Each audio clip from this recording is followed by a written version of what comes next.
उलझे बालों वाली लड़की। शाम के 5 बज रहे थे। उसी वक्त मेरा मोबाइल बज उठा।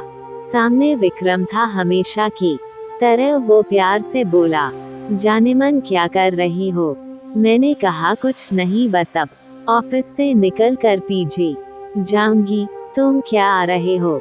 और सामने से जो सुना उस पर विश्वास नहीं हुआ। विक्रम बोला, जान पैकिंग कर लो, हम घूमने जा रहे हैं। आज फ्राइडे है, मंडे भी ऑफ है और ट्यूसडे की मैं छुट्टी ले लूंगा। तुम बस पैकिंग करो और रास्ते के लिए कुछ खाना पैक करवा लेना, मैं जल्दी पहुंचता हूँ।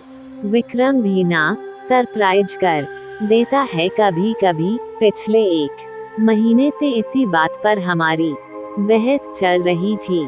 मैं उसे कह रही थी लॉन्ग वीकेंड आ रहा है, प्लान बनाओ, पर उसने अपने घर जाने की रट लगा रखी थी। हम दोनों ही गुड़गांव में जॉब करते थे, अलग अलग पीजी में रहते थे।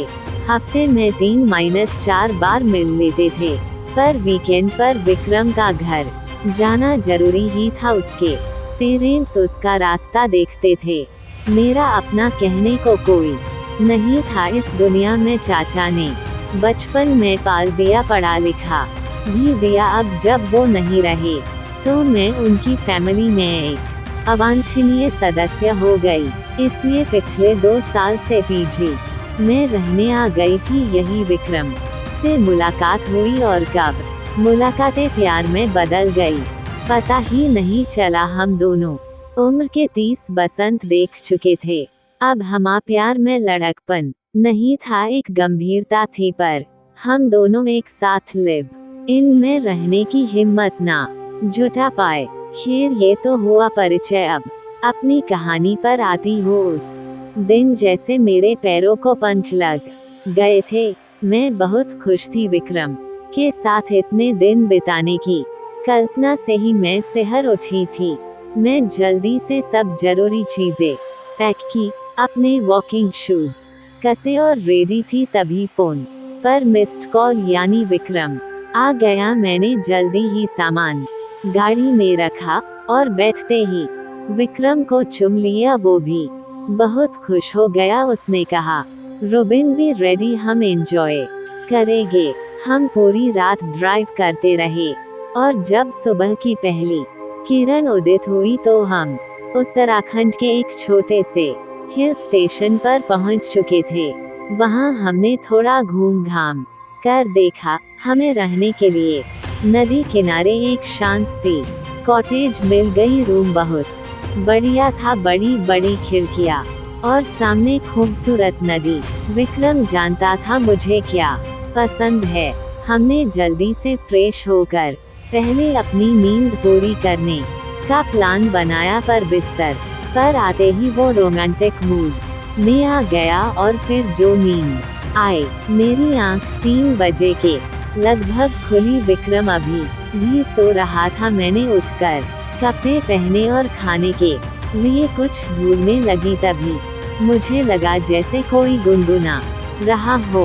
मैंने दरवाजा खोला तो लॉबी के आखिरी हिस्से में बड़ी सी खिड़की पर एक लड़की अपना सर टिकाए खोई हुई सी गुनगुना रही थी। उसकी पीठ मेरी ओर थी और उसके बाल घुंघराले बिखरे हुई स्याह काले। मुझे लगा यहाँ कोई और भी है।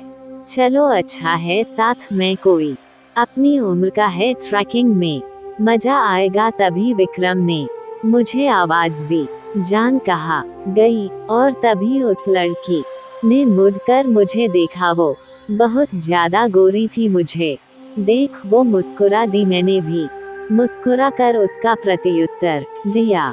हम तैयार होकर लगभग 4 बजे के करीब कस्बे की ओर निकले। मैं और विक्रम दोनों भूख से परेशान थे। आगे कुछ दूरी पर एक छोटा सा ढाबा दिखा। वहाँ हमने चाय और आलू के पराठे खाए।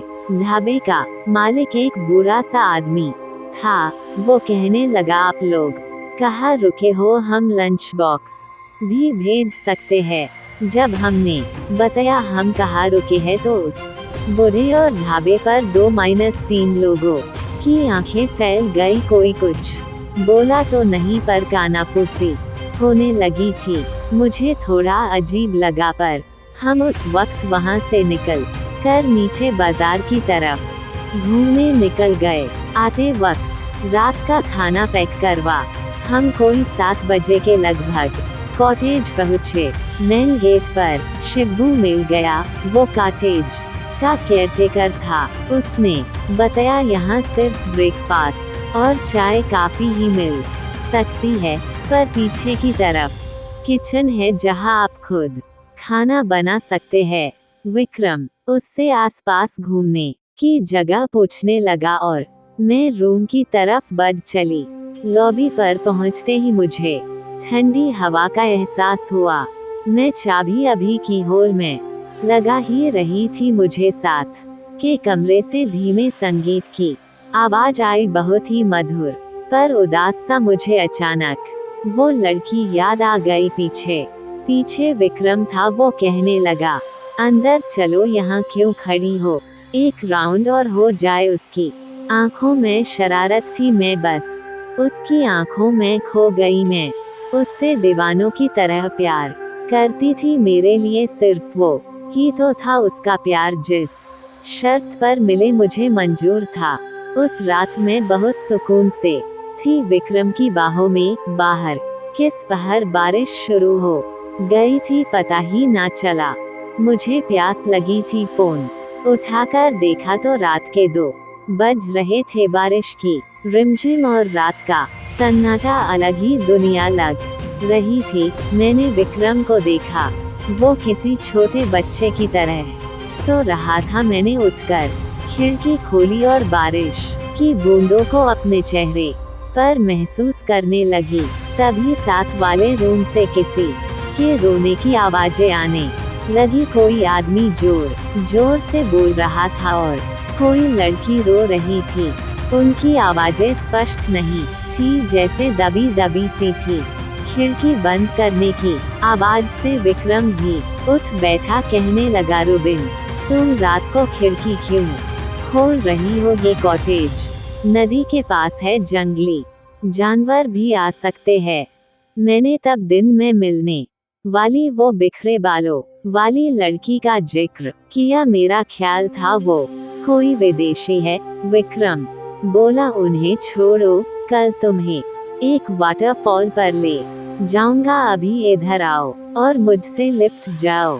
सुबह बड़ा फ्रेश मूड था। हम जल्दी से नाश्ता करके वाटरफॉल की तरफ निकल पड़े। जाते जाते शिब्बू ने कहा, आप वाटरफॉल नीचे से ही देखिएगा, ऊपर चोटी पर मत जाएगा। उस चोटी से फिसल कर बहुत लोग जान गंवा चुके हैं।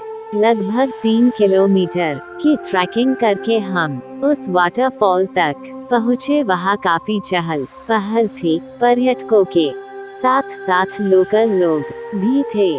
संडे जो था वाकई बहुत खूबसूरत जगह थी। हम भी वहाँ फोटो लेने लगे। वहाँ पर एक छोटा सा लड़का लगभग जला हुआ पतीला, मैगी और कुछ कोल्ड ड्रिंक की बोतलें लिए बैठा था। विक्रम ने उसे कहा, मैगी के साथ साथ चाय पिला सकते हो? उसने हाँ में सर हिलाया। विक्रम उससे बातें करने में व्यस्त हो गया। मैं कैमरा ले थोड़ा और ऊपर को चढ़ने लगी। एक पतली सी उबड़ खाबड़ पगडंडी सी थी जो वाटरफॉल के साथ साथ चल रही थी। मुझे लगा जहाँ विक्रम बैठा है उसके शॉट ऊपर से जाकर लिया जाए। वाटरफॉल की बढ़िया पिक्चर आएगी। अभी थोड़ा आगे ही बढ़ी थी कि अचानक वो उलझे बालों वाली लड़की मुझे अपने आगे दिखाई दी। वो बहुत तेजी से आगे बढ़ रही थी। मैं लगभग भागते हुए उसके पास पहुंची। मैंने हाथ आगे बढ़ाया ही था को वो पलटी। मैं सकपका गई। मैंने कहा, हेलो। वो मुस्कुरा दी। मैंने बात आगे बढ़ाते हुए कहा, आर यू अलोन हियर? उसने ना मैं सिर हिलाया। उसका चेहरा गोल और बहुत गोरा था, पर आंखें एकदम काली। उसके बालों की तरह वो बेहद खूबसूरत थी। मैंने उससे पूछा, वेड़ा तारांकन? तारांकन तारांकन तारांकन तारांकन तारांकन। इस बार वो धीमी आवाज में बोली। मैं भी भारतीय ही हूँ, मैंने कहा। ओह, मुझे लगा आप विदेशी हो। वो हल्के से हंस दी। तभी मुझे ढूंढता हुआ विक्रम आ गया। मैंने परिचय करवाया। मैं रुबिन और मेरे हस्बैंड विक्रम। मैं झूठ बोल गई। उसने अपना नाम सारा बताया। विक्रम ने चाय पीने का ऑफर दिया, पर उसने मना कर दिया। वो छोटी की और बढ़ चली। जाते जाते विक्रम ने उसे भी केफल कहा। वो पलटी और मुस्कराते हुए हाथ हिला दिया। हम लगभग 2 घंटे वहीं बैठे रहे, पर सारा वापस नीचे की ओर नहीं आई। मैंने कहा चलो बाजार घूम आते हैं, पर विक्रम का मूड कुछ और था। हम वापस कॉटेज पहुँचे। वापसी के सारे रास्ते विक्रम शरारत करते हुए आया था। कभी गले लगा लेता, कभी चुम लेता, कभी गोदी में उठा लेता। मुझे लग रहा था काश यह वक्त यही रुक जाए, हम हमेशा यही रह जाए। जब मेरी नींद खुली, विक्रम बिस्तर पर नहीं था। मैं कपड़े पहनते हुए उसे आवाज देने लगी, पर कोई जवाब नहीं आया। विक्रम कहीं भी नहीं था। तभी बाहर लॉबी में कुछ आवाज आई। मैंने दरवाजा खोला तो विक्रम बाहर उस खिड़की के पास खड़ा था जहां मैंने सारा को पहली बार देखा था। उसी तरह सर टिकाए हुए बाहर देखते हुए। जनाब, कहाँ खो गए? विक्रम पलटा और बोला। मुझे कोई उदास सी धुन सुनाई दी। उसका पीछा करते करते यहाँ आ गया। विस्मयादिबोधक चिन्ह साथ वाले दरवाजा हल्का सा खुला हुआ था। मुझे जिज्ञासा हुई, सारा वापस आई कि नहीं। मैंने देखा तो रूम बिल्कुल खाली था। पलंग पर एक भी सिलवट नहीं, पर्दे लगे हुए। मुझे लगा सारा शायद चली गई। हमने डिसाइड किया आज डिनर खुद ही बनाएंगे। विक्रम ने शिब्बू से चिकन और वोडका ले आने को कहा। हमने कॉटेज के आंगन में आग जलाई। साइड में ही चूल्हा मंगा लिया। वोडका देख शिब्बू भी हमारे साथ बैठ गया। मैं चिकन पकाने लगी। रात बढ़ती जा रही थी। शिब्बू 2 पैग लगाने के बाद सेटी हो गया था। कहने लगा, बाबूजी हमें भी दिल्ली ले चलो, अपने पास रख लेना, सेवा कर देंगे। विक्रम उसे समझने लगा। अरे तुम तो जन्नत में रहते हो, यहाँ काम भी कम है, आराम से रहो। आज तो कॉटेज में हम अकेले ही गेस्ट है। शिब्बू ने कहा, साहब पिछले कुछ महीनों से आप ही अकेले गेस्ट हो। मैं और विक्रम एक दूसरे की शक्ल देखने लगे। हमने कहा अच्छा। एक कपल और भी था हमारे साथ वाले रूम में। आदमी को तो देखा नहीं, पर लड़की से मैं कॉटेज और फिर वाटरफॉल पर भी मिली। क्यों झूठ बोलते हो? शिब्बू का चेहरा सफेद पड़ गया। वो कुछ नहीं बोला। विक्रम ने कहा, क्या हुआ? शिब्बू अपना गला साफ करते हुए बोला, साहब मैं अपनी माँ की कसम खाता हूँ, आप यहाँ अकेले ही गेस्ट हो। आप आ गए, नहीं तो मैं खुद अपने गांव जाना वाला था। मैंने कहा, फिर वो लड़की कौन थी?